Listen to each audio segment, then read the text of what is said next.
Bonsoir à tous. À la une de ce journal, l'indifférence et la négligence des autorités face à un grave problème de santé publique. Plusieurs Camerounais victimes d'insuffisance rénale se meurent à petit feu au Cameroun.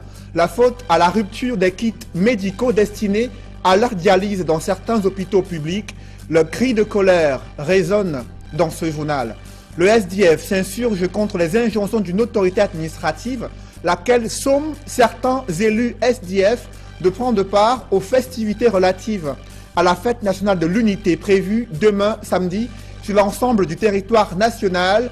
Nous ferons le point sur les préparatifs de cette fête, mais aussi sur une tentative des terroristes de vouloir saper le moral des populations du côté de l'extrême nord avec 2 attentats perpétrés très tôt ce matin à Mora. On en parle dans ce journal.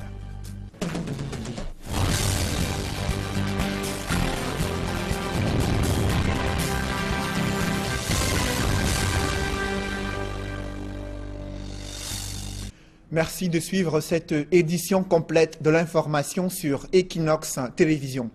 Plusieurs Camerounais victimes d'insuffisance rénale se meurent à petit feu. La faute à la rupture des stocks des kits médicaux destinés à leur dialyse dans certains hôpitaux publics. Ils sont venus crier leur colère au centre-ville de Douala pour dénoncer cette insuffisance du matériel destiné à leur dialyse. Ils devaient bénéficier de 2 dialyses par semaine. Désormais, ce n'est qu'une seule séance depuis plusieurs semaines. Une situation qui pourrait causer la mort de certains d'entre eux et qui laisse indifférents les pouvoirs publics. Innocent Abega et Julingue Nyondé. À l'heure actuelle, à l'hôpital général de Douala, le service de dialyse ne fonctionne presque pas. Faire une dialyse, c'est une façon de nous maintenir en vie. Quand une rupture de matériel arrive, c'est absurde, c'est inadmissible. Alors nous n'avons qu'une semaine à vivre sans dialyse. Vous imaginez, quand on vous offre une seule dialyse, en réalité on a décidé seulement de prolonger votre agonie dans d'atroces souffrances. Ce sont les cris de détresse de Jean-Luc Kananga, patient souffrant de l'insuffisance rénale. Aux premières heures de la matinée du vendredi 19 mai 2017, Jean-Luc et ses pairs ont assiégé les locaux du groupe La Nouvelle Expression à Douala pour dénoncer le traitement qui leur est infligé à l'hôpital général de Douala. Depuis quelques semaines, les kits de dialyse sont à rupture au service d'hémodialyse. Une situation qui a des répercussions sur ces malades. Je ne vais pas bien, j'ai les odèmes, je n'arrive pas à respirer la nuit, j'ai des difficultés même pour marcher parce qu'en examen déjà j'ai eu à chuter, j'ai eu une tuberculose maligne. Et là maintenant, et puis j'ai eu les nerfs sont en train de lâcher sur le traitement, je n'arrive pas, puisque je ne dialyse pas, je ne suis pas bien mes dialyses. Tout ce que nous on veut, c'est qu'il faut que le ministre soit au courant. Le directeur nous a promis l'autre jour que l'équipe devait arriver par transit. Nous sommes surpris que de voir que jusqu'à présent, il n'y a pas encore l'équipe pour nous faire nos soins. Front plissé, le regard lointain pour certains, les personnes atteintes de l'insuffisance rénale ont peur pour leur vie. Elles, qui ne cessent d'affirmer que sans dialyse, c'est l'enfer, voire la mort, renchérissant que les séances de dialyse sont non seulement coûteuses, mais en plus ont été ramenées de 3 à 1 séance au péril de leur vie. Nous sommes en crise actuellement à l'hôpital général de Douala face au point de matériel qui est fini depuis plus de 3 mois. On a constaté ça parce qu'on prend un matériel, un kit de dialyse, un set de branchement en fait. On se retrouve en train de brancher 2-3 personnes avec le même set. Nous avons tenu une réunion avec le DG. Il nous a dit qu'il est en train de chercher le transitaire pour faire venir le matériel par avion. Bon, depuis là, on se pose la question. Est-ce que pour trouver un transitaire, il faut des mois? Ce jour au téléphone, le chef du département de néphrologie de l'hôpital général de Douala nous a signifié son indisponibilité. Pour l'heure, l'association camerounaise des insuffisants rénaux, dialysés et transplantés, abrégé ACIRD, compte porter plainte à l'hôpital général de Douala pour, je cite, négligence criminelle. Autre titre de l'actualité, le SDF qui s'insurge contre une autorité administrative, laquelle somme certains élus municipaux SDF de prendre part aux festivités marquant la fête nationale de l'unité prévue dans l'arrondissement de Mbanga. Le principal parti de l'opposition démonte tous les arguments de l'autorité administrative et réitère qu'aucun de ses militants ne participera à la fête nationale de l'unité prévue demain samedi sur l'ensemble du territoire national. Séverin Tchouban et Donald Anouzoua. La correspondance du 17 mai dernier, signée du sous-préfet de l'arrondissement de Mbanga dans le département du Mungo, informait les élus SDF de sa zone de compétence qu'ils ont obligation de prendre part au prochain défilé de la fête nationale. La décision de l'autorité administrative, prise sur la base du décret du 16 septembre 1976 fixant les règles de protocole observées en matière de cérémonie publique, est contestée par le Social Democratic Front. Certains élus locaux de cette formation politique rencontrés dans la capitale économique estiment que l'acte du sous-préfet de Mbanga foule au pied un faisceau de dispositions légales mises en place depuis 1990. Le décret est caduc depuis 1990 en raison de ce que justement cette année, en 90, cette année-là, les premières lois sur les libertés ont été prises, notamment la loi du 19 décembre 1990 sur les libertés des partis politiques et des associations ainsi que des syndicats. Et cette liberté a été consacrée par la Constitution de 1996 qui renforce, n'est-ce pas, du moins théoriquement, les libertés publiques. Interrogé sur la décision du SDF de ne pas prendre part aux festivités marquant la 45e fête nationale de l'unité, le conseiller municipal va réaffirmer à travers ce boycott le soutien du Social Democratic Front aux populations des régions du sud-ouest et du nord-ouest. Le SDF ne participera pas au défilé du 20 mai 2017. C'est une décision qui a été prise par le président national, le Tiemani John Fundi, après concertation, n'est-ce pas, avec les cadres du parti. Donc, il n'y a eu aucune évolution dans cette démarche et nous restons campés sur notre position. Voilà. Et le SDF a décidé de prendre cette décision en solidarité à nos compatriotes du nord-ouest et du sud-ouest qui vivent un drame insoutenable et du fait, n'est-ce pas, de l'inertie et de l'absence de volonté politique du système gouvernant. À quelques heures du 20 mai 2017, les observateurs de la scène politique attendent de confirmer l'absence des élus SDF et les militants de cette formation politique aux festivités marquant la 45e fête nationale de l'unité. À quelques heures de cette fête nationale de l'unité, le boulevard du 20 mai a été rénové et brille aux couleurs nationales. Ce décor fabuleux cache bien mal le visage hideux d'une capitale où l'insalubrité dicte sa loi et des odeurs nauséabondes perturbent le quotidien des Camerounais résidant à Yaoundé. C'est le constat que font Joël Sengue et Aïk Cyril dans ce reportage. Le boulevard du 20 mai fait peau neuve. 24 heures avant la célébration de la fête de l'unité, des ouvriers ont investi le mythique lieu du défilé à Yaoundé. Certains s'activent à badigeonner les abords de la chaussée. D'autres s'occupent à installer le drapeau vert ou jaune. Les couleurs nationales, il y en a à n'en plus finir au lieu dit poste central, tout comme à la place An 2000, autrement appelé rond-point Premier Ministère. Le carrefour Ouada, à l'entrée du boulevard, est lui aussi aux couleurs de la fête. Et comme s'il s'agissait d'une réponse aux velléités sécessionnistes, des messages écrits dans les 2 langues officielles du Cameroun rappellent les fondements de l'État unitaire.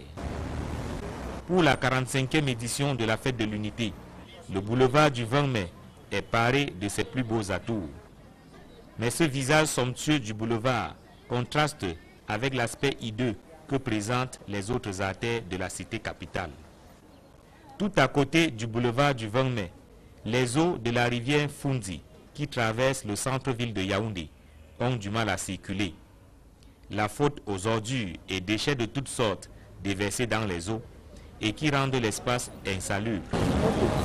Au marché du Fundi, bacs à ordures et vendeurs de vivres frais se disputent le peu d'espace disponible.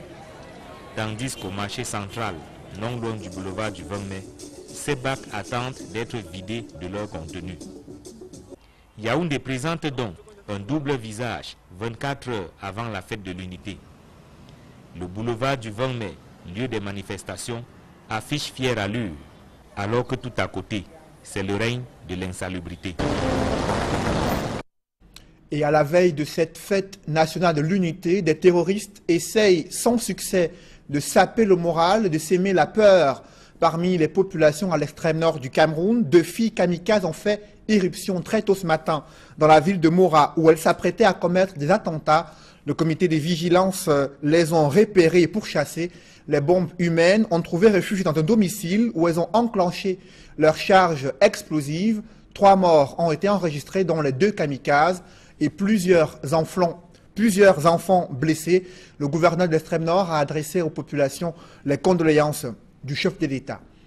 Engagée sur ce front de guerre contre le terrorisme, l'armée camerounaise a mis en déroute plusieurs milliers d'assaillants à l'extrême nord, mais aussi à l'est du pays. Une armée bien entraînée, bien équipée, des soldats, unités d'élite, mais aussi des stratèges déployés sur le théâtre d'opération, prêts à défendre l'intégrité du territoire jusqu'au sacrifice suprême. À l'occasion de cette semaine consacrée à la fête nationale de l'unité, l'armée a ouvert ses portes à Yaoundé, à la grande satisfaction d'un public venu admirer les missions de l'armée camerounaise. Reportage, Élisée Bokba et Marcelin Gansop. Le thème de la 45e fête de l'unité réaffirme la place de l'armée dans le maintien de la paix et de la stabilité, condition sine qua non de tout développement. Cela est d'autant plus réel que le Cameroun fait face depuis quelques années à la menace terroriste Boko Haram.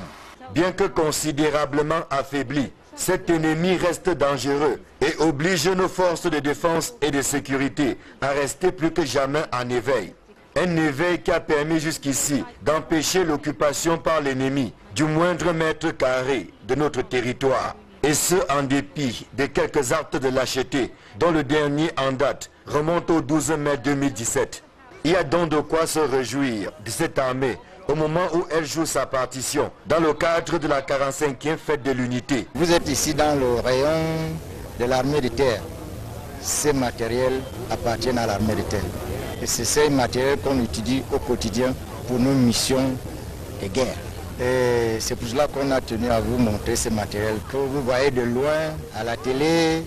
Vous voyez dans des théâtres opérationnels, on vous parle de protocole, de Kolofata. C'est pour ça que vous devez les toucher ici, les toucher du doigt pour comprendre que effectivement, ce sont nos matériels et c'est nous qui les déployons sur le terrain et c'est pour que nous puissions accomplir aisément nos missions. C'est donc une armée qui est au service de la défense de l'intégrité du territoire, mais également de la sécurisation des personnes et de leurs biens.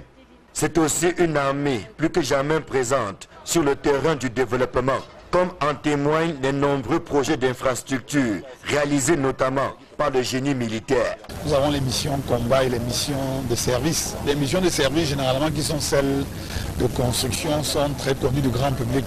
La preuve, le nombre de travaux qui nous sont donnés aujourd'hui pour la réalisation, à l'instar la construction de la route Mora-Dabanga-Kousseri, 200 km par la Banque mondiale. Mais aussi, il y a les missions de combat qui ne sont pas très connues par le grand public. Entre autres, nous avons les missions d'aide au déploiement, nous avons les missions d'appui à la mobilité, d'aide à la contre-mobilité. C'est dans ce sens, généralement, que vous voyez le génie militaire intervenir dans ce qui concerne les engins explosifs improvisés, comme ce que nous rencontrons aujourd'hui dans la région de l'extrême nord. Si on ajoute à cela les missions de protection civile dévolues au corps national des sapeurs-pompiers, qui est également appelé à intervenir sur plusieurs fronts, l'on comprend que l'armée camerounaise, qui bénéficie de plus en plus du soutien de la population, jouit d'une crédibilité et d'un savoir-faire qui force le respect, tout en renforçant le lien armée-nation, qui est une fois de plus mis en exergue cette année. Et le président de la République, Paul Biya, doit présider demain samedi la parade militaire et civile au boulevard du 20 mai à Yaoundé, à l'occasion de la fête nationale de l'unité. Une cérémonie, une réception est prévue au palais de l'unité demain samedi entre 18 h et 20 h 30. Et une curieuse restriction a été mise en place. Toutes les personnalités conviées à cette réception offerte par le couple présidentiel demain soir sont interdites d'avoir le téléphone portable durant la réception offerte par le chef de l'État. Les autorités invoquent des questions de sécurité. À présent, en bref, les images d'une retraite au flambeau dans les artères du centre-ville de Douala, à la veille de la 45e édition de la Fête nationale de l'Unité. Vous le voyez, plusieurs jeunes élèves de la ville de Douala se sont mobilisés en grand nombre pour participer à la retraite au flambeau. Cette marche patriotique effectuée de manière synchronisée sur toute l'étendue du territoire par des jeunes a pour objectif de favoriser la communion des populations autour de la paix et l'unité nationale. Ici, cette marche est déroulée dans les artères du 1er arrondissement de Douala sous la supervision du sous-préfet de Douala 1er. Je vous propose à présent de suivre le sous-préfet de Douala 1er, Jean-Marc Ekwa Mbarga.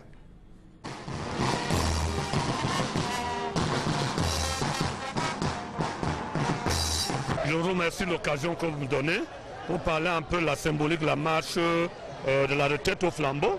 Elle est comme la marche de l'unité qu'on a faite dernièrement le 13 mai, une des activités qui permet aux jeunes de savoir qu'ils doivent renforcer l'esprit patriotique. Parce qu'on marche, parce qu'on veut resserrer certains liens entre des citoyens camerounais et marquer l'attachement aux idéaux de paix et aux idéaux de fraternité.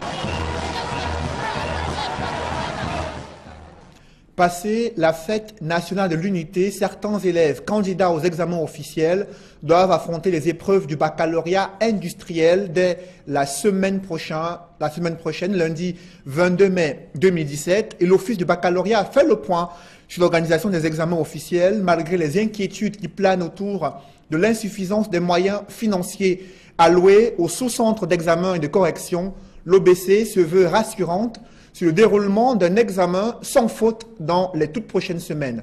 On fait le point avec Guy Zogo dans ce reportage. Tout est fin prêt pour que le baccalauréat 2017 se tienne. C'est l'Office du baccalauréat du Cameroun, OBC, qui l'a annoncé lors de sa traditionnelle conférence de presse consacrée au déroulement du baccalauréat 2017 au Cameroun. Sur les plans statistiques, administratifs et financiers, tout est prêt pour que les examens se déroulent de la meilleure des manières sur l'ensemble du territoire camerounais.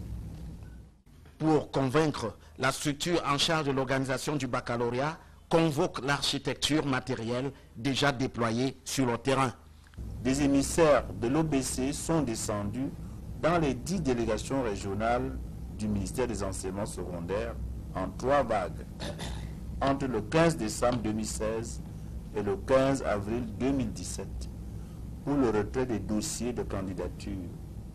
Quant aux statistiques, notamment le nombre d'inscrits, selon l'Office du baccalauréat, elles révèlent une légère baisse pour l'année 2017. Un effectif de 359 758 dossiers a été constitué, dont 285 539 pour l'enseignement secondaire général et 74 219 pour l'enseignement secondaire technique. Cet effectif révèle une légère baisse du nombre total des candidats.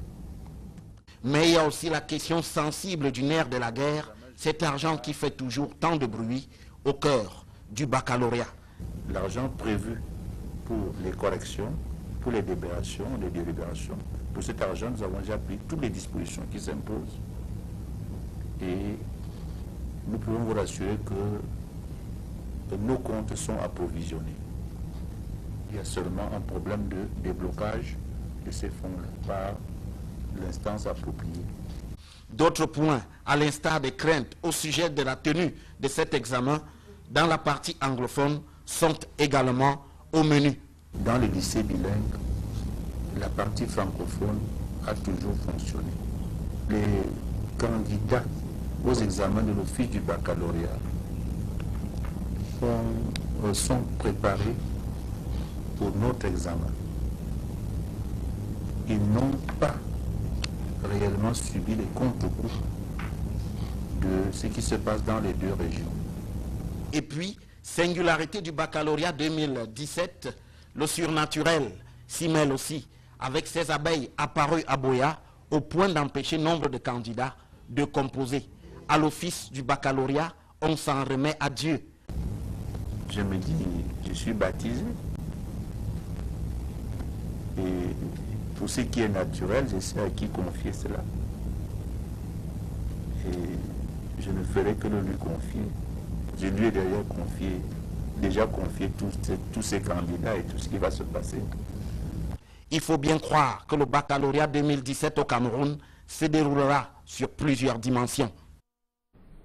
À présent, coup de projecteur sur des écoles publiques qui sont dans un état de délabrement très avancé dans la ville de Bafang, chef-lieu du département du Honkam.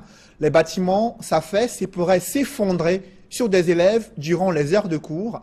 Les responsables appellent les pouvoirs publics à la rescousse. Andine Gagnou et Gladys Sidier. Difficile d'acquérir le savoir dans ces conditions. Nous sommes à l'école publique de Moakeu, groupe 5 et 6, dans la ville de Bafang. Les toitures des salles de classe sont éventrées, ce qui entraîne une délocalisation des élèves et des enseignants au passage de Dame Pluie. Les bâtiments qui datent de l'époque coloniale s'affaissent au fil des jours, dans l'indifférence totale des autorités. Du côté de l'inspection de l'éducation, l'on fait savoir que le dossier a déjà été porté au niveau du ministère de l'éducation de base, mais sans suite. Le pire de l'agrément pour cette période, parce que depuis l'école a été comme ça, nous écrivons, bon, on attend. Nous avons monté le dossier avec les photos à l'appui, ce dossier qui a été transmis à la hiérarchie. Nous attendons et nous restons les mains tendues.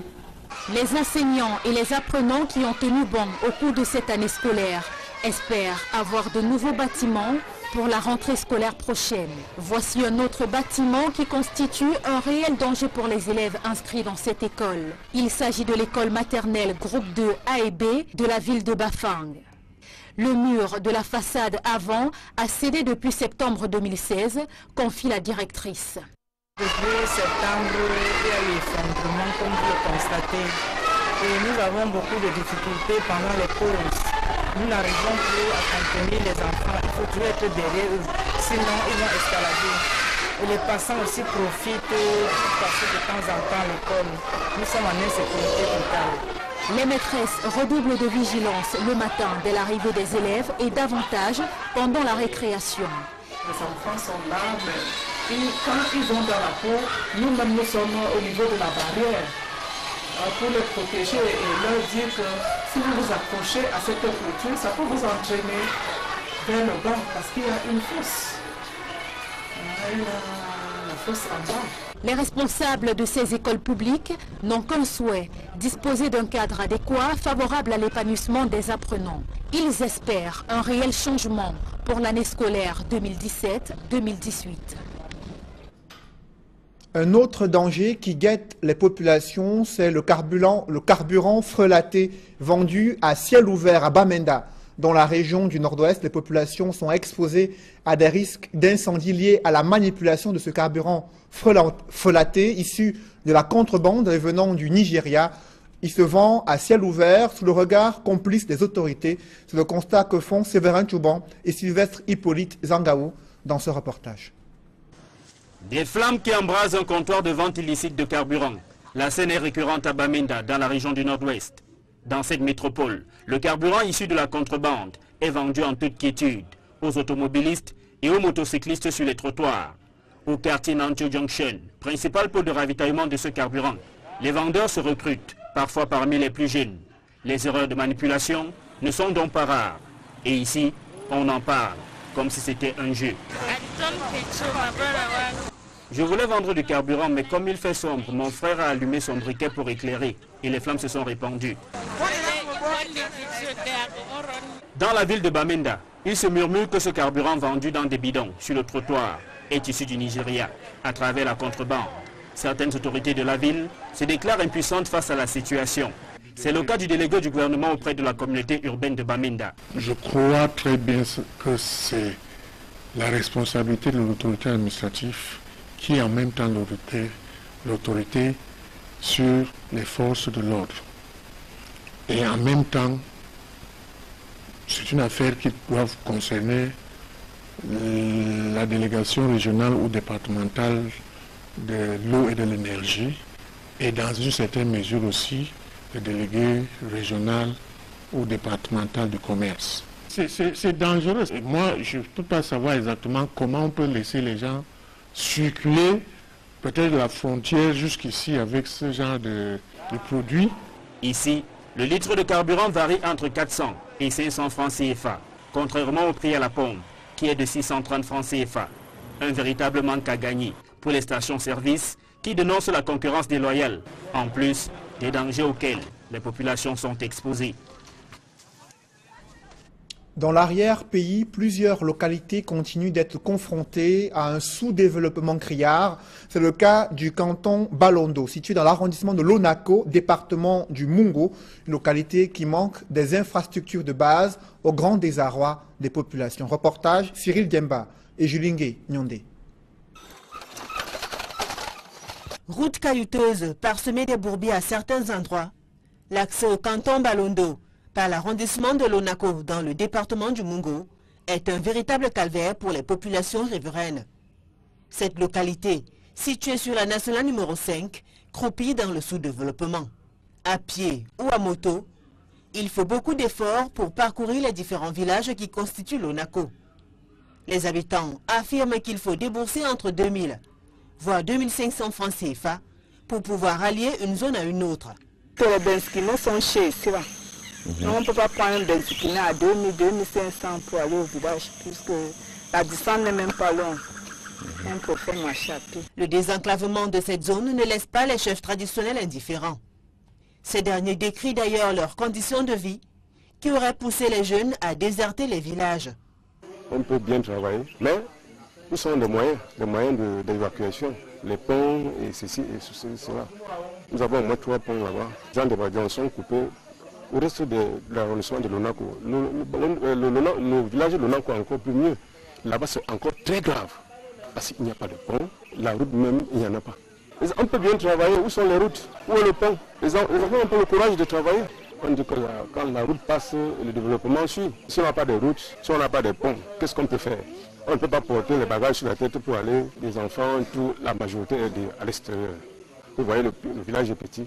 Mais le village n'est pas petit, la majorité est à l'extérieur. Ils sont en chômage, chacun doit chercher ce qu'il peut de quoi faire. Doté d'une terre fertile, propice au développement du secteur agricole, le canton Balondo a de la peine à sortir du sous-développement. L'électrification est quasi inexistante. Les poteaux, vétustes pour la plupart, ont déjà cédé au poids de l'âge. La seule école primaire est construite en matériaux provisoires. Dans cette zone, où il n'existe aucun centre de santé équipé, des cas de décès sont enregistrés régulièrement, par faute de suivi et d'intervention médicale efficace. Une note à l'international, Emmanuel Macron confirme l'engagement militaire français contre le djihadisme. Le nouveau chef de l'État français est arrivé ce vendredi et s'est rendu à Gao dans le nord du Mali pour rendre une visite aux troupes françaises qui sont installées depuis quelques années pour lutter contre le terrorisme et le djihadisme. Il a fait savoir que la France continuera à lutter contre le terrorisme dans le sud du Sahara, notamment à partir de la base installé du côté du Mali. Emmanuel Macron qui n'a passé que quelques heures avec les soldats français, sa première visite sur le sol français. Il était en compagnie du président de la République du Mali. Mesdames, Messieurs, c'est la fin de ce journal. Juste après, le grand rendez-vous de l'économie pour analyser les conséquences socio-économiques de l'interruption des travaux sur l'autoroute Douala-Yaoundé. Depuis le 2 mai 2017, l'entreprise chinoise a interrompu les travaux et mis en congé technique la majorité des ouvriers. China Exim Bank, qui finance le projet, a suspendu le financement. Comment en est-on arrivé là? Quelles sont les zones d'ombre de ce projet qui est interrompu et préjudiciable pour le développement des infrastructures routières au Cameroun? On en parle juste après ce journal. Merci de rester sur Equinox Télévision.